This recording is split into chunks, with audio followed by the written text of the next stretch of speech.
Since most teachers use Google Classroom as a place to post assignments and store materials, it's essential that students have an understanding of how Google Classroom is set up.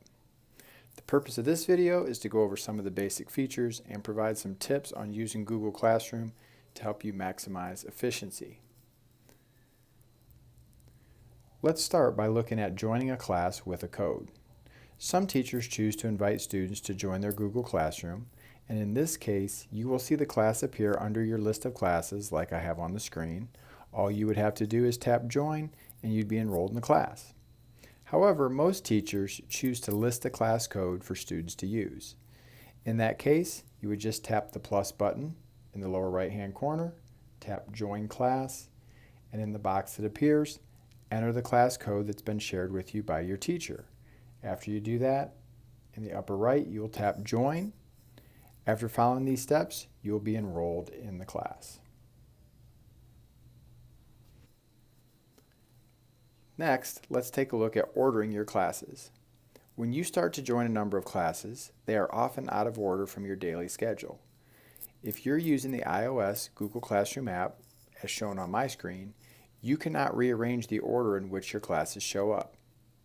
However, if you visit classroom.google.com using the Safari browser only,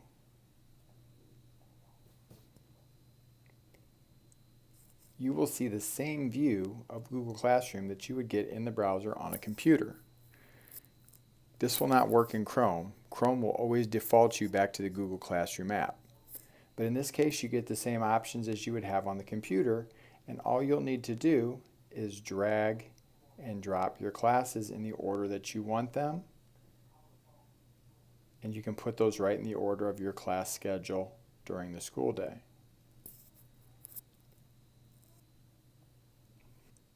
Next, let's take a look at the difference between finding information in the stream versus classwork. Anytime a teacher posts an announcement, material, or an assignment, it will show up on the stream in the order that it was posted. As you can see, I have several things that have been posted in the stream. The newest post will always be at the top. Most students tend to have a hard time finding specific assignments they're looking for using only the stream. It tends to be easier to find things that were assigned under the Classwork tab, which you'll see in the middle of the screen at the bottom. All of the assignments here will be grouped by topic, along with any materials that have been posted or questions. The only thing that does not show up under the Classwork tab would be announcements that are posted in the stream by the teacher. The next thing to take a look at is the difference between assignments, materials, and questions. Your teacher can post different items under the Classwork tab, but most fall under three categories. Assignments are tasks you need to complete and turn in. They have an icon next to them with a small clipboard that look like this. Material that's posted by the teacher is something for you to refer to, but it does not need to be completed or turned in. It may be a PDF, a Google Doc, or even Google Slides. Teachers can also post a question for you to answer. You'll see an icon with a question mark. When you open that, you'll see that you have a place to add your answer and then tap Turn In to provide that feedback. This is just an opportunity for you to provide your answer where you can type and submit a response for a class discussion. Next, let's take a look at Google Calendar and the to-do list. Near the top of your menu that shows up on the left-hand side of the screen, you will see Google Calendar.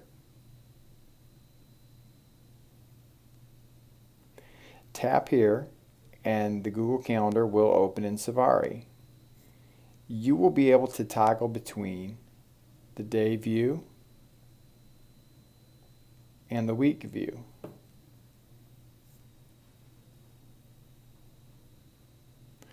Any assignments that are coming up due will show on your Google Calendar. At this point, I do not have any. Just make sure that under your calendars on the left-hand side, that any of the classes you are looking for are checked, because only the items that are checked on the left will show up in your calendar events. If they are not checked, you won't see them on the calendar. Under the To-Do section,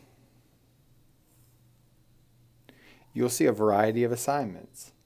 Anything with no due date will be listed at the top. Below that, you will see a section for assignments that are due this week. In this case, I have 0. You will also see a section for assignments that are due next week, which I don't have any of those either. And you'll see a section for assignments due later. You can also, at the top of the screen, toggle between not only assigned projects, but also anything that's listed as missing. You can see I have one thing listed there. Next to that, there's also a tab for anything that you have completed or turned in. So using this To-Do section of Google Classroom under the classes that you're enrolled in can be a very helpful way to stay organized. All students have assignments that are given in Google Classroom. So the more you learn about how to navigate the app, the more efficient you will be in staying organized and getting your work turned in on time, which is an important part of being a successful student here at McKinley High School.